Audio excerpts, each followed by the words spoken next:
Supreme court returning अफसरान को यह नहीं कह सकती कि किसी के कागजात नामजदगी मुस्तरद न करें। क्या PTI ये चाहती है कि 100% कागजात नामजदगी मंजूर हो जाए?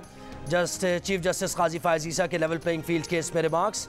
वकील PTI लतीफ़ खोसा ने कहा कि PTI के किसी फ्रंटमैन उम्मीदवार के कागजात मंजूर नहीं हुए, कागजात छीने गए। रिटर्निंग अफसरान बतौर डिप्टी कमिश्नर PTI के खिलाफ MPO जारी कर रहे हैं। PTI के सिवा किसी जमात के रहनुमा पर MPO नहीं लगा। जलसे की इजाज़त नहीं मिल रही, लेवल प्लेइंग फील्ड दी जाए। चीफ जस्टिस काजी फायज ईसा ने कहा, खोसा साहब यहाँ सियासी तकरीर ना करें, दुखड़े ना रोएं, ये कोई सियासी फोरम नहीं है। अगर आपको पाकिस्तान के किसी इदारे पर एतबार नहीं है तो हम क्या करें? इलेक्शन कमीशन का MPO से कोई ताल्लुक नहीं। किसी से कागजात छीने जा रहे हैं तो वो इलेक्शन कमीशन ने देखना है। जस्टिस मोहम्मद अली मजहर ने कहा, इलेक्शन कमीशन की रिपोर्ट के मुताबिक PTI के 76% उम्मीदवारों के कागजात मंजूर हुए। सुप्रीम कोर्ट का PTI को इलेक्शन कमीशन और चीफ सेक्रेटरी पंजाब की रिपोर्ट पर पीर तक तहरीरी जवाब जमा कराने का हुक्म।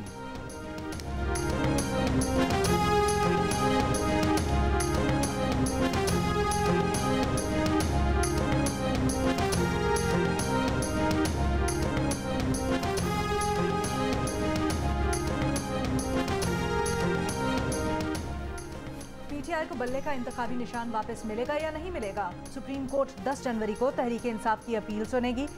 PTI के वकील हामिद खान ने कहा, पेशावर हाई कोर्ट के फैसले के खिलाफ अपील आज ही समाअत के लिए मुकर्रर की जाए, जिस पर चीफ जस्टिस काजी फायज ईसा ने कहा, आज 9 रुकनी बेंच और एक खुसूसी बेंच पहले से मुकर्रर है। केस बुध 10 जनवरी को समाअत के लिए मुकर्रर कर रहे हैं।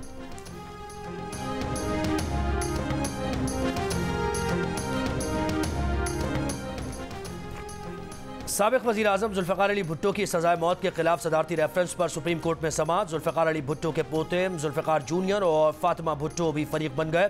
अदालती मुआविन मखदूम अली खान ने कहा, मखसूस बेंच की जल्दबाजी से इंसाफ का कत्ल हुआ। अगर अदालत समझती है भुट्टो केस में इंसाफ का कत्ल हुआ तो इसका असर नौ जायज़ा लिया जाए। जुल्फ़िकार अली भुट्टो को 4/3 के तनासुब से फांसी की सज़ा दी गई। बाद में एक जज ने इंटरव्यू में कहा कि मैंने दबाव में फैसला दिया। जस्टिस रिटायर्ड नसीम हसन शाह का जियो न्यूज़ को 2003 में दिया गया इंटरव्यू भी अदालत में चलाया गया। जस्टिस मंसूर ने कहा, अगर आज सदारती रेफरेंस पर असर नौ जायज़ा लिया तो कल को कोई सदर भी रेफरेंस भेज देगा। ये उसूल तय हो गया तो फैसलों की आईनी हैसियत क्या रहेगी?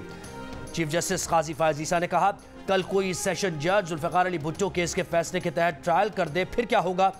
मातहत अदलिया सुप्रीम कोर्ट के फैसले की पाबंद है। जस्टिस मुसर्रत हिलाली ने कहा, हमें तारीख दुरुस्त करने की ज़रूरत है। ये स्याह दाग सिर्फ एक ख़ानदान पर नहीं, कुछ इदारों पर भी है। केस की समाअत इंतखाबात के बाद फरवरी के तीसरे हफ्ते तक मुलतवी।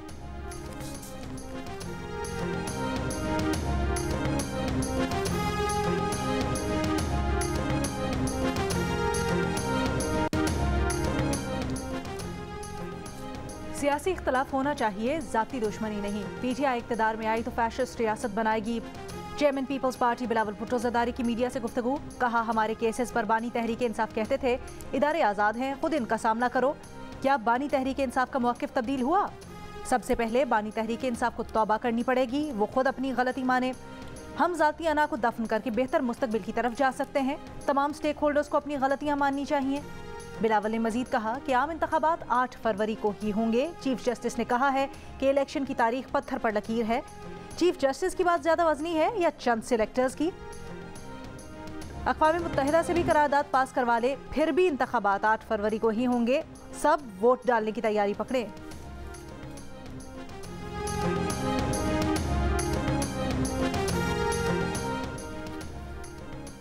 साबिक स्पीकर कौमी असम्बली फहमीदा मिर्जा और जुल्फ़िकार मिर्जा के कागजात मुस्तरद किए जाने के खिलाफ अपील्स भी खारिज। दोनों इंतखाबी दौर से बाहर। इलेक्शन ट्रिब्यूनल ने रिटर्निंग ऑफिसर का कागजात मुस्तरद करने का फैसला बरकरार रखा। NA 242 कराची से शहबाज शरीफ के कागजात नामजदगी मंजूर किए जाने के खिलाफ अपील खारिज। रिटर्निंग ऑफिसर का फैसला बरकरार। इलेक्शन ट्रिब्यूनल ने चौधरी परवेज इलाही के कागजात नामजदगी मुस्तरद होने के खिलाफ अपील पर फैसला महफूज कर लिया। DI खान से PTI उम्मीदवार अली अमीन गंडापुर की अपील मंजूर। इलेक्शन लड़ने की इजाज़त। NA 122 लाहौर से बानी PTI के कागजात नामजदगी मुस्तरद करने के खिलाफ अपील पर समाअत आज फिर होगी। NA 119 लाहौर से मरियम नवाज के कागजात की मंजूरी के खिलाफ अपील भी आज सुनी जाएगी।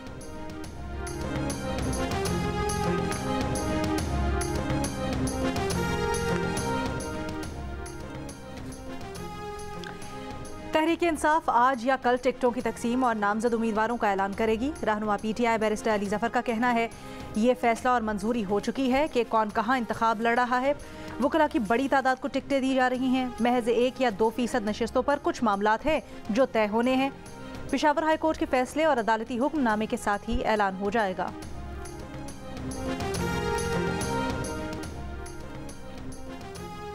तोशाखाना और 190 मिलियन पाउंड केस की समाअत आज फिर होगी। गुज़श्ता समाअत पर बानी PTI और उनकी अहलिया बुशरा बीवी पर फर्द जुर्म आयद नहीं हो सकी थी। 190 मिलियन पाउंड रेफरेंस में 6 शरीक मुल्ज़िमान को मफरूर करार दिया गया। मुल्ज़िमान में फ़रज शहजादी, ज़ियाउल इस्लाम, शहजाद अकबर और जुल्फ़ी बुखारी भी शामिल।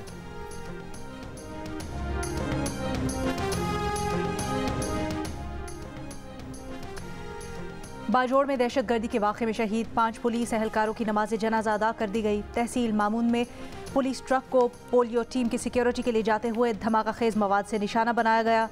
24 पुलिस एहलकार जख्मी भी हुए हैं।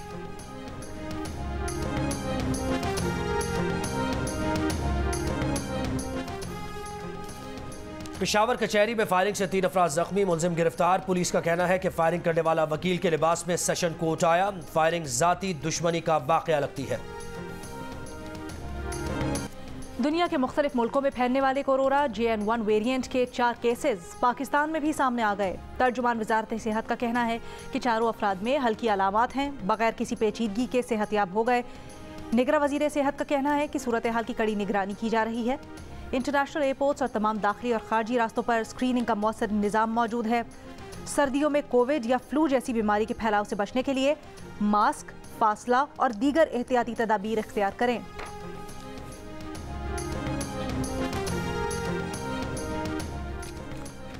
बर्फबारी के बाद वादी ज़ियारत ने सफ़ेद चादर ओढ़ ली। आसमान से गिरते हुए रूई के गालों ने वादी के हुस्न को 4 चांद लगा दिए। दरख्त, घर और गाड़ियां बर्फ से ढक गईं। शिमाली बलूचिस्तान में बर्फबारी और बारिश का दूसरा स्पेल।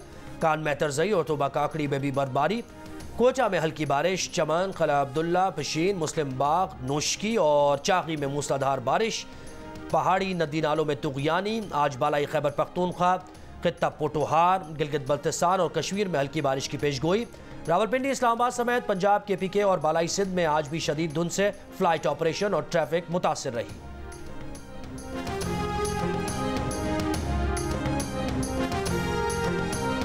सुबह 11 बजे से गैस चली आती है, रात को 12 बजे आती है। टोटल सिलेंडर चला रहे हैं। शदीद लोड शेडिंग है, 2-2 दिन 4-4 दिन कोई अता पता नहीं है गैस का।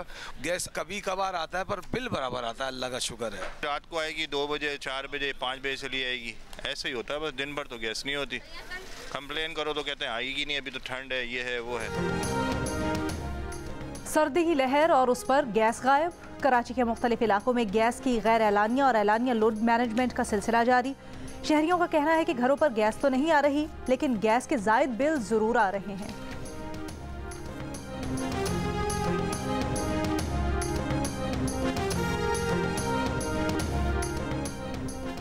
निगरां वज़ीर आला पंजाब मोहसिन नकवी का लाहौर में CBD फ्लाई ओवर मनसूबे का दौरा। हुकाम की ब्रीफिंग। वज़ीर आला पंजाब का मनसूबे में ताख़ीर पर हुकाम से नाराज़गी का इजहार। कहा मनसूबे में ताख़ीर बर्दाश्त नहीं कर सकते।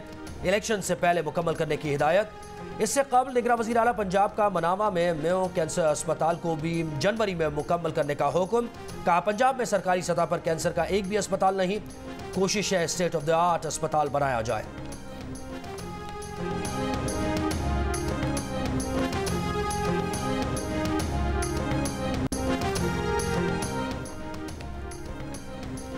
OIC का कश्मीर के बारे में अक़वाम मुत्तहिदा की सलामती काउंसिल की करारदादों पर अमल दरामद का एक बार फिर मुतालबा।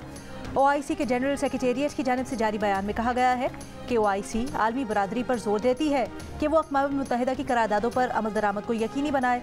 अक़वाम मुत्तहिदा के कमीशन बराए भारत और पाकिस्तान ने 5 जनवरी 1949 को मुत्तफ़िका तौर पर करारदाद मंजूर की थी, जिसमें कश्मीरियों को अक़वाम मुत्तहिदा की निगरानी में आज़ादाना और गैर जानिबदाराना इस्तिस्वाब राय के ज़रिए हक़ के खुद इरादियत देने पर जोर दिया गया है। इसराइल का वस्ती गाजा में अस्पताल पर ड्रोन हमला। अल-अक़सा अस्पताल से जख्मियों और अमले का जबरी इनखला। आलमी इदारा बराए सेहत का कहना है कि 600 जख्मियों, डॉक्टर्स और अमले की कोई खैर खबर नहीं। गाजा में इलाज के लिए अल-अक़सा अहम है। जबरी इनखला से पहले इमरजेंसी मरीजों से भरी हुई थी। सब WHO के मुताबिक शिमाली गजा के अस्पतालों को 12 रोज से दवाओं और आलात की कोई सप्लाई नहीं। मगरबी किनारे में भी इसराइली फौज ने डॉक्टर और नर्स को गिरफ्तार कर लिया। मकबूजा बैतुल मक़दस में काबिज फौज की फायरिंग से 4 साल की बच्ची जाँ बहा।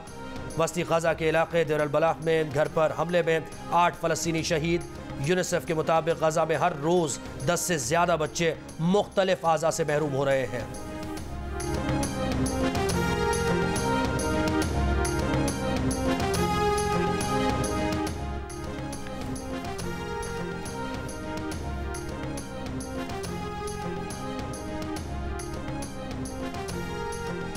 इसराइल का हिजबुल्लाह के हमले में अपने ए बेस को भारी नुकसान पहुंचने का इतराफ़।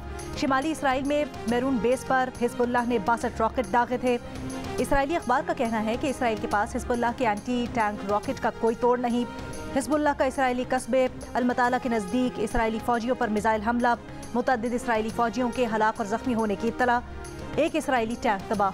नेतन्याहू की धमकी, कहा हिजबुल्लाह भी वो सबक सीख ले जो हमास ने सीखा है। सिफारती ज़राए से मसला हल करने की कोशिश करेंगे वरना दूसरा तरीका निकालेंगे। सीनियर हमास रहनुमा सालेह अल अरवी के कत्ल से इसराइली अर्गमालियों की रिहाई के मुज़ाकरात पर असर पड़ेगा। कतरी वज़ीर आज़म और वज़ीर ख़ारजा मोहम्मद बिन अब्दुर्रहमान अल सानी ने ख़दशा ज़ाहिर कर दिया। अमरीकी वज़ीर ख़ारजा के साथ प्रेस कॉन्फ्रेंस में गुफ्तगू में उनका कहना था कि चैलेंजेस के बावजूद मुज़ाकराती अमल जारी है, हार नहीं मान रहे, फ़रीक़ैन के साथ अपनी बातचीत जारी रखे हुए हैं। गाज़ा जंग के खित्ते में बढ़ते असरात के पेश नज़र अमरीकी वज़ीर ख़ारजा मशरिक़ वुस्ता दौरे के दौरान उर्दून के बाद कतर में हैं। कतरी अमीर शेख तमीम बिन हमद अल सानी से मुलाकात के बाद प्रेस कॉन्फ्रेंस। अमरीकी वज़ीर ख़ारजा का कहना था कि हूसियों के हमले के बाद मैरीटाइम सिक्योरिटी का दिफा जारी रखेंगे। इसराइल से शहरियों की अमवात को कम करने पर बात होगी। फ़लस्तीनी शहरियों को गाज़ा छोड़ने पर मजबूर नहीं करना चाहिए।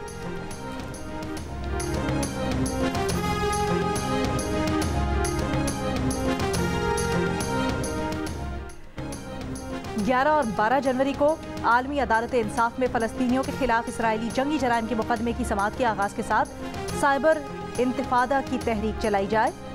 सोशल मीडिया पर सारिफीन का मुतालबा, कहा तहरीक का तमाम इंसानियत और इंसाफ पसंद अफराद हिस्सा बने। 2 घंटे तक इसराइली मजालिम की तस्वीर और वीडियोस तमाम सोशल मीडिया प्लेटफॉर्म्स पर #EndIsraelGenocide के साथ शेयर करें।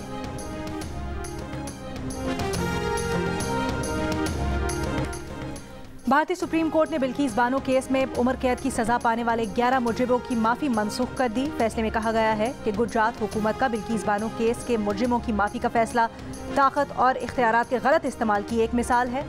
बिल्किस बानो केस के मुलजिमान की रिहाई को चैलेंज करने की दरख्वास्त पर समाअत करते हुए सुप्रीम कोर्ट का कहना था कि गुजरात हुकूमत मुजरिमान की माफ़ी के अहकामात पास करने की अहल नहीं थी। मुजरिमों की रिहाई का फैसला अदालत में धोखाधड़ी करके और मादी हक़ाइक़ को दबाकर हासिल किया गया। 11 मुलजिमान को गुजरात फसादात में बिल्किस बानो से ज़्यादती, उसके ख़ानदान के 7 अफराद के कत्ल में उम्र कैद की सज़ा सुनाई गई थी। भारतीय सुप्रीम कोर्ट में बिल्किस बानो केस का फैसला गुज़श्ता साल 12 अक्टूबर को महफूज हुआ था।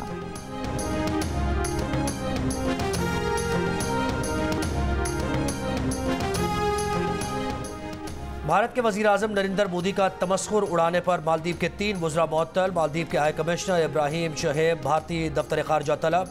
वज़ीर आज़म नरेंद्र मोदी के खिलाफ तौहीन आमेज़ रिमार्क्स पर शदीद एहतजाज किया। मालदीव की हुकूमत ने गुज़श्ता रोज़ 3 वज़रा को मुअत्तल कर दिया था।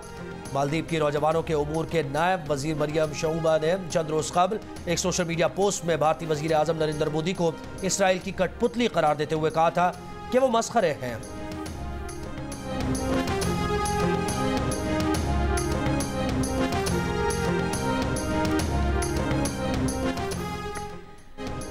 बांग्लादेश में इंतखाबात, वज़ीर आज़म शेख हसीना वाजिद की जमात अवामी लीग कामयाब।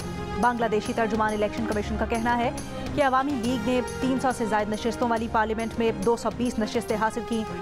अपोजिशन जमात BNP और दीगर अपोजिशन जमातों ने इंतखाबात का बॉयकॉट कर रखा था। गुज़श्ता रोज़ हुई पोलिंग के दौरान मुल्क भर में मुतअद्दिद मकामात पर हंगामा आराई, दर्जनों अफराद जख्मी हुए। पुलिस ने अपोजिशन के चंद कारकुनों को गिरफ्तार भी किया। 76 साला शेख हसीना वाजिद 2009 से बांग्लादेश की वज़ीर आज़म हैं।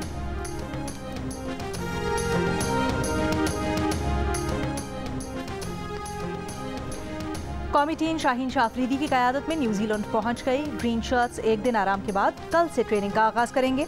पाकिस्तान और न्यूजीलैंड के दरमियान 5 T20 इंटरनेशनल मैचेस पर मुश्तमिल सीरीज 12 से 21 जनवरी तक न्यूजीलैंड में होगी। पहला मैच जुमेरात को ऑकलैंड में होगा। मोहम्मद रिजवान को पाकिस्तान T20 का नायब कप्तान मुकर्रर कर दिया गया। विकेट कीपर बैटर न्यूजीलैंड के खिलाफ 5 मैचेस की सीरीज में नायब कप्तानी करेंगे।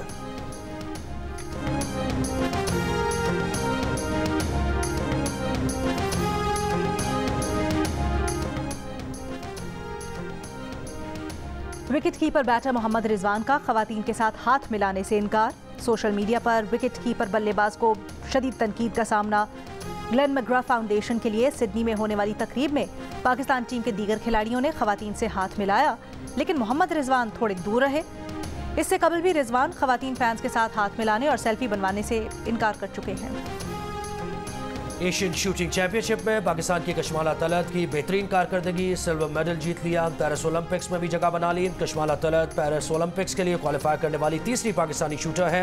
उनसे पहले गुलफाम जोसेफ और GM बशीर भी पेरिस ओलंपिक्स में जगह बना चुके हैं।